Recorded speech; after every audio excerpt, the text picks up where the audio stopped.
Ayan na nga ang sinasabi ko. Ayan, nagkasakit na nga si Bongbong, pambihira talaga. Wala kasing nag-aalaga sa kanya.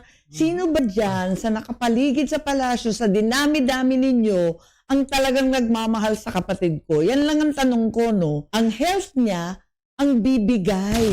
Talaga naman. Kanya-kanyang agenda kayo dyan. Wala naman umaasikaso sa kanya. Kaya kung ako sa kanya, pangalagaan muna niya ang sarili niya. Magpalakas siya. Ayan, talikuran na niya lahat ng nakapaligid dyan sa palasyo.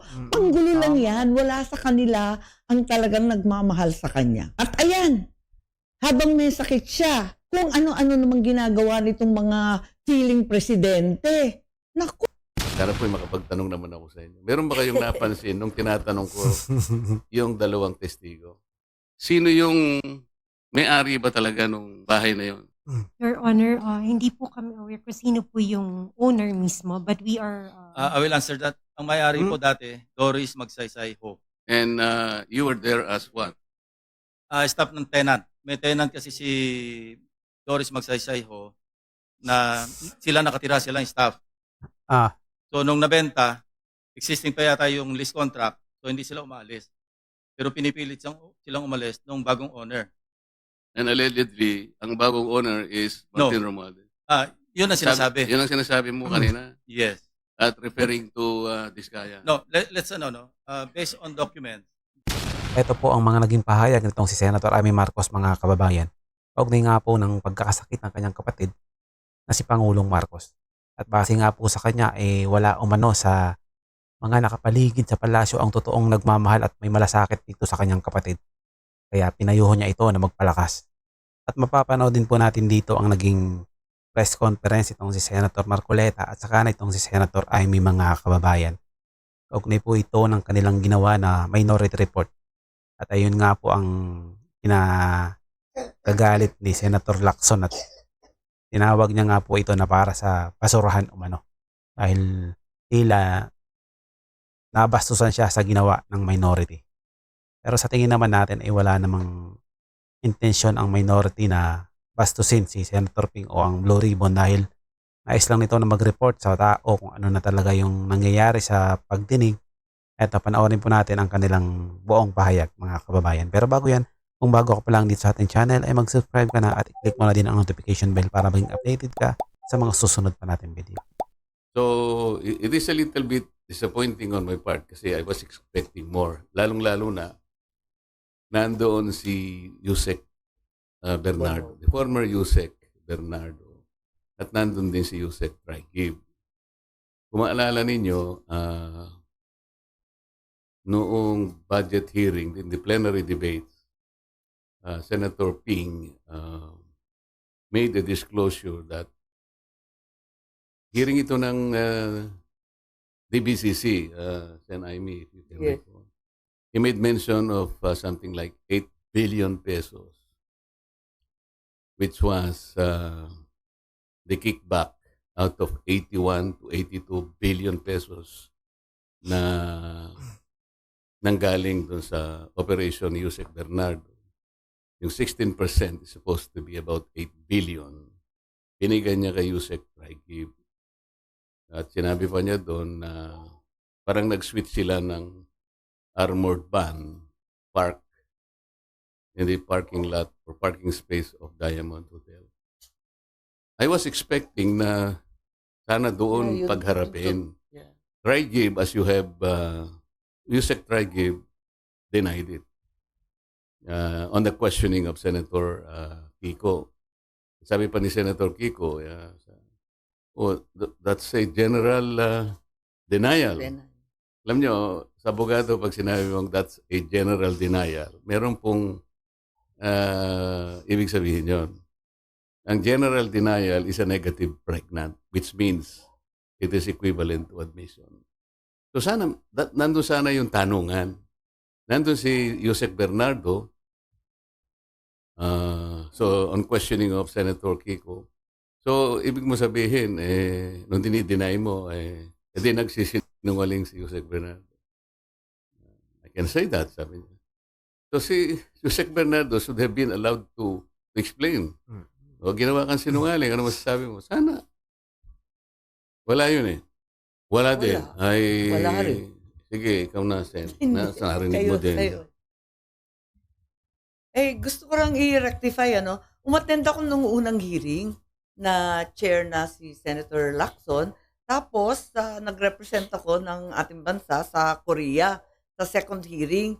Kaya lang nadismaya ako dun sa pagtestigo ni Sergeant Gutesa. Nanood ako, pare-pareho lang. Sila na rin, kahapon, yun na nga, yung dalawang kasambahay, sila na rin ang sumasagot para sa dalawang kasambahay. Wala rin na tutukan, wala rin na bunyag. Ayaw ko sanang magsalita ng makakasakit o makaka-offense sa aking mga kasamahan. Pero yun naman ang nakikita ng mga Pilipino. Nakikita naman natin na parang wala namang pagtutuunan nito. Nalulungkot tayo, binoboses ko lang, nakikita. Imbes na yung mga may kasalanan ay ang matakot. Ang mga nag-iingay pa ang sinisindak. Tama. Parang baliktad na eh. Kaya medyo nakakalungkot. Nais ko rin ipakilala at ipakita sa inyo ang napakaganda at mahabang report, minority report po, na ginawa ni Senator Marcoleta noong December 10. Ginawa natin. Ginawa naming lahat at noong December 10, eto, baka hindi pa ninyo nababasa, mahirap basahin, mahaba eh. Ngunit gusto ko sabihin at idiin na lubos ako sumasang-ayon dito sa minority report na malinaw nitong punto na ang pananagutan ay hindi dapat nakatuon lamang sa implementing agencies, sa iba't ibang kontratista, sa kung sino-sino lamang. Tama ang diin ng report na ang tanging isang komprehensibo, patas, walang takot na investigasyon lang ang makakatsak na tunay na salarin. Yung mga mastermind ang dapat managot. Sang-ayon din ako sa obserbasyon ng minority report namin na yung biglaang pagtigil ng investigasyon patapos ang testimonya ni Orly Gutesa ay nagdulot ng pagduda sa tunay na layunin ng report. So when a finger points to the moon, we have to look at the moon, not the finger. Dahil dito, hindi ko maiwasang ituro na may mahahalagang leads. May mga critical leads na ang ating mahal na chairman na hanggang ngayon hindi pa tinutugunan ng komite. Naging malawakan ang pagtutok sa DPWH, mga piling contractor, mga ilang senador, ngunit tila napalampas sadya o hindi ang posibleng ugnayan na maaring tunay na nagplano at nakinabang sa scheme. Noong 14 November, ang dating chair ng APRO, si Saldico, na maituturing isang maraming direktang kaalaman, ay nagsimulang maglabas ng serye ng video. While some may argue that Saldico's videos are inadmissible indeed in a court of law, it should be clear that the Blue Ribbon Committee of the Senate is not a court.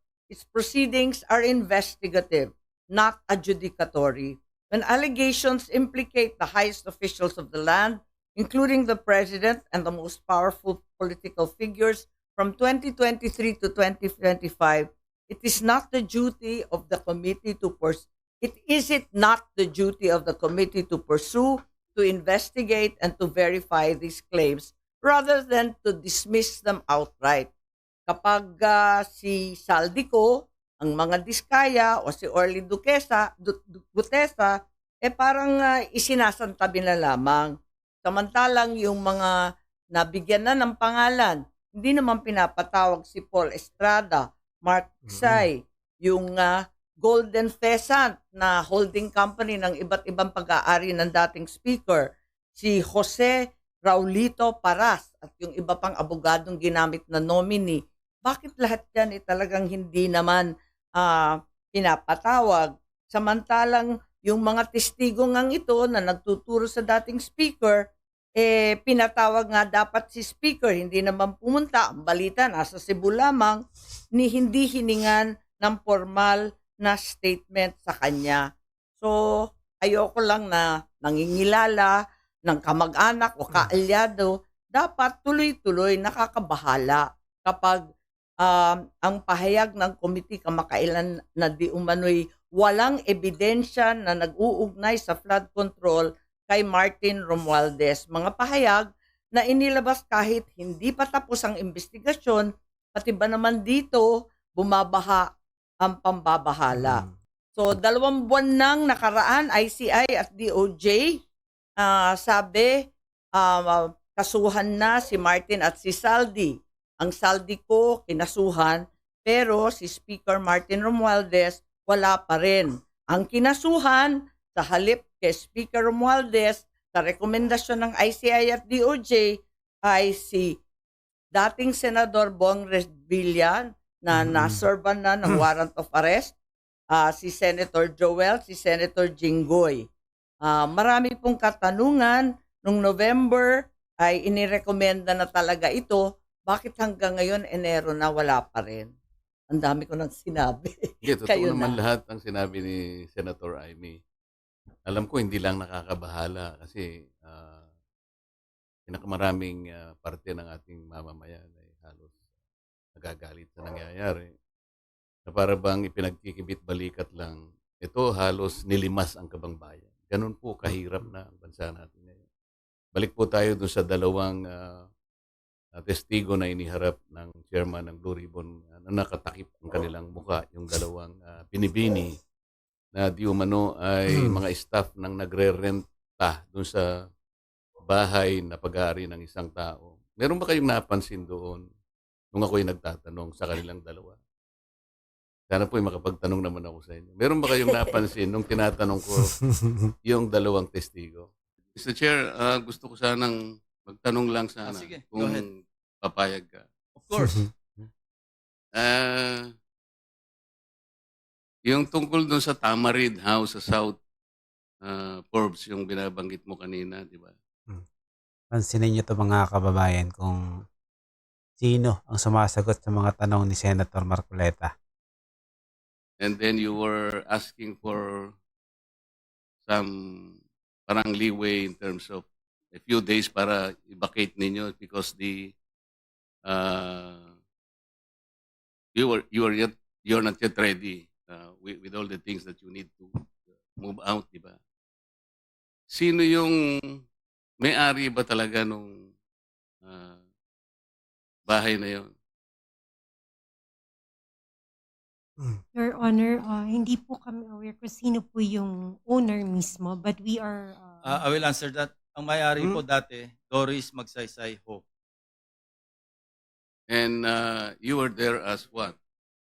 Staff ng tenant. May tenant kasi si Doris Magsaysay Ho na sila nakatira, sila yung staff.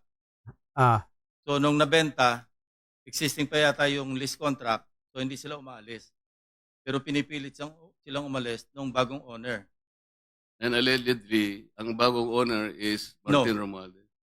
Yun ang sinasabi. Yun ang sinasabi mo kanina. Yes. At referring to Diskaya. No, let's based on documents, yung bahay na ibenta sa isang corporation, Golden Peasant Holdings Corporation. Incidentally, the major stockholder, also used to sit in the board of at least 2 corporations associated with the former speaker. Ito yung Benguet Corporation. I think mining yata ito. Yung isa yung may joint venture sa ABS-CBN. Thank you for the explanation, Mr. Chair. Dito sa code namin, sino Ito si pala, Marie? Romualdez Media Servicio Production Corporation. Sino yung sino yung Joy? So, ikaw si May. May, napanood mo Sinabi yung pangalan. ba si Saldico nung siya ay nagpadala ng mga video na kung saan sinabi niya na nag-deliver siya ng 1B do sa bahay yan sa Tamarin Road in Forbes. Nasa rito nasa social media to. Lahat napanood to. Napanood mo? Hindi ko po siya direkta na panood, pero nung sinabi po, nabanggit po sa amin regarding 30 Tamarind, we got curious. Oo. Naging curious ka. Pagkatapos, natatandaan mo ba na sinabi ni Saldico na si Speaker Martin ang nag-designate ng lugar na yon na pagdadalhan ng 1B? Nandun din sa ano yun. Hindi ko lang matandaan yung pagkakasabi pero yung gist ganito niya sinabi. Napanood nyo ba yun? Wala po akong matandaan na ganong pero nabasa po namin yung report regarding sa 30 Tamarin. Yun nga. And then, Natambakan ng pera. maaring natatandaan nyo na sinabi rin ni Saldico, doon din sa ano na yon, sa paghahayag na yon, na si Yusek Jojo Cadiz ang tumanggap na yon ay drop-off lamang ng delivery sa bahay daw ng ating Pangulo. Daw sa Nara. Ando, siya yung nagsasabi siya nagsasalita Napanood ko yun Tinatanong ko lang kung kayo napanood nyo din yung ganong klaseng paghahayag na ginawa ni Saldico. Hindi po namin nasubaybayan yung mga hearing at saka yung news. Naging curious lang po kami nung nagkaroon na nga po ng report tungkol dun sa 30 Tamarin. So hindi po namin matandaan yung news na ganun. Okay, baka naman gusto nyo rin alisin yung takip para makita namin kung gaano kayo kaganda. Kasi alam ko, magaganda po kayo. Kung okay lang naman po, kung hindi naman, okay din po. Actually, request nila Senator Marcoleta na kung pwedeng, kaya nga alias yung ginamit ko, binuko naman niya yung pangalan. Pero kasi yung kagandahan, hindi pwedeng ipagkait, Mr. Chair. Salamat po, Mr. Chair. Kasi po, kung nagtatanong ang isang katulad namin, at dinidirekta yung tanong sa kanya, dapat siya po yung sumagot, di ba? Tama. Iwanan na po natin yun kung hindi nyo napansin. Ang ibig ko lang sabihin dito, tinatanong ko po siya, bakit kaya kayo napunta doon kung ang inyong layunin lang pala ay ituro yung Diskaya na sila pala yung ginamit na nagpapaalis sa kanila dahil yung daw bagong may-ari, kailangan na yung bahay at humihingi sila ng ilang panahon pa lang dahil napakahirap maglipat ng kanilang mga gamit. So yung pala si Diskaya lang pala yung itinuturo na siya yung nandun. Ayaw namang aminin ni Diskaya na hindi nga ako nakapunta dyan sa South Forbes na yan ba't ako na naman ang tinuturo ninyo?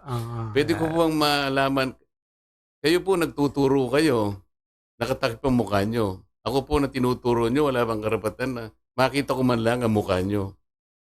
Ayaw po, hindi rin pinaalis yung mga maskara. O ngayon, Carly, it's your turn. Your Ginugulo talaga nila yung istorya, no? Honor, okay lang po ba tanggalin nila yung face mask nila? Kasi sa totoo lang po, talagang hindi ko sila naaalala kahit sa panaginip ko na naginip ako ng It's not for you bangungot. to identify them, it's for them to identify you. No? Your Honor, wala po kasi akong maalalang transaction at saka That's your nakapas. option to deny. What we're establishing here is the fact that there are two witnesses present here under oath na sinasabing nagpunta ka doon at nine-name drop mo, totoo man o hindi, si Speaker Romualdez na siya nagmamay-ari, bagong may-ari noong number 30 Tamarin Street sa South Forbes. Yun lang naman It's not for you to be able to, hindi naman ikaw ang witness against them I don't know if I'm correct. Secretary Bida, kindly help me out or Dong, PG Dong. Tama ba yon? Wala siyang karapatan na i-identify yung nagturo sa kanya? Mali. Opo. Ang right to confrontation ho kasi kung yun ho ang iniisip ni Mr. Diskaya will come at the appropriate time. But for purposes of identification, ang kakailanganin lang po ay yung taong mag-identify dun sa taong kikilalanin. Thank you, PG Dong. Sige, say your piece. Your Honor, gusto ko po sanang ma-identify po muna yung dalawang nagtuturo sa akin kasi kahit minsan po, hindi pa po ako nakakapasok sa South Forbes Park. Hindi ko pa nga alam kung anong mga uri ng mga bahay meron doon. So, malabong-malabo po talaga at wala po akong inuutusan na kahit sinong broker kasi takot po akong bumili sa mga lugar na yun. Ang kaya ko lang bilhin po ng mga lupa sa lugar lang po ng mga Pasig na hindi ganun kamahal ang presyo ng lupa. 30 Tamarin Street. Kung napapansin nyo, yun ay bahagi ng paglalahad ni Saldico na sinabi niya yung isang 1 billion pesos ay doon i-deliver. Kasi yun ang drop-off point na sinabi, sabi niya, ni Martin Romualdez sa akin, diyan mo dalhin. So, Tamarind. Ang gusto ko sana dapat mayroong mga tanong pa doon eh. Bakit hindi natin tawagin kung sino yung may-ari? Nasaan yung kontrata nasaan yung lease contract? Di ba? Nabanggit lang ang pangalan ni Martin Romualdez. Natapos na kami. Ang ini-establish pala nila na si Diskaya pumunta ron para sabihin na yung bagong may-ari, pinaalis na sila. Anong weight nun, sir? Yun nga. Wala. Kaya gusto ko mapansin ninyo lahat. Bakit kinailangan pumunta pa sila doon? Yun lang bang gagawin natin? Ang mga tao, hindi ganun ang expectation po nila. Kaya po siguro napilitan kami na maglabas na ng minority report. Hindi na siya kung ano pa man bagay. Ang mga tao po kasi nagtatanong. Ano po ba nangyayari na dyan? Simula po nung ako'y nawala na po na chairman at napalitan nga po. Nung ilabas namin si Gutesa, sinabayan naman yun ng aming legislative break. Matagal po yun. Hanggang sa mag-resign naman si Senator Ping. So, ang mga tao nagtataka. Ano na naman ito? Wala na bang ano ito? Wala bang closure ito? Hindi ba natin malalaman kung sino talaga ganito? Kaya napilitan po kaming maglabas ng minority report. Si Gutesa nung lumabas doon, walang takip ang muka. At diretsuhan talaga yung kanyang mga sagot. Hindi, siya talaga yung sumasagot. Hindi sinasalo ng kung sino man.